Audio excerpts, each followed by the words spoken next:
Hello friends, welcome to my channel. ঘুম থেকে উঠে ফ্রেশ হয়ে ব্রেকফাস্ট করে নিলাম। আজ খেয়েছিলাম সকালে চিঁড়ে, আম আর তার সাথে শশা।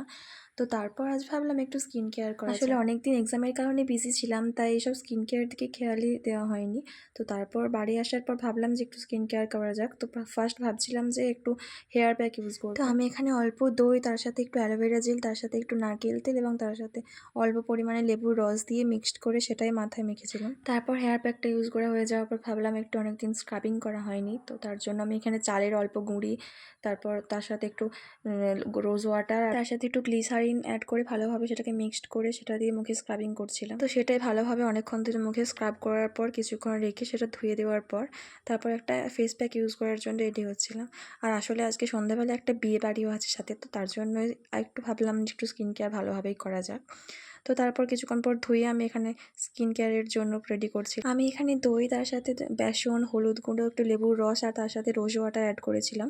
তারপর সেটা ভালোভাবে মুখে লাগিয়ে নিয়ে প্রায় 15 থেকে 20 মিনিটের মতো রেখে স্নান সেরে নিয়েছিলাম।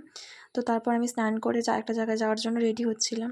তারপর স্নান করে এখানে আমি টোনার হিসেবে হালকা রোজ ওয়াটার ইউজ করে নিচ্ছিলাম। আর যা প্রচণ্ড গরম বাইরে, তো তারপর সিম্পলভাবে রেডি হয়ে ভাইয়ের সাথে বাইকে বেরিয়ে পড়েছিলাম, কারণ একটা জায়গায় যাওয়ার ছিল দোকানে। সেখান থেকে আসার সময় নিয়ে এসেছিলাম আইসক্রিম, সেটাই বসে বসে খাচ্ছিলাম। তারপর দুপুরে ছিল হালকা খাবার, ভাত, চচ্চড়ি, মাছের ঝাল আর তার সাথে ডাল, আর সাথে শেষে খেয়েছিলাম আম। তারপর কিছুক্ষণ রেস্ট নিয়ে বিকালে বিয়েবাড়ি যাবার জন্য রেডি হয়ে নিচ্ছিলাম। আর আমি এখানে এই সুন্দর একটা গাউন পরেছিলাম, কেমন লাগছে আমায় জানিও। আর বিয়েবাড়ির বাকি ভ্লগ আসছে পরের ভিডিওতে।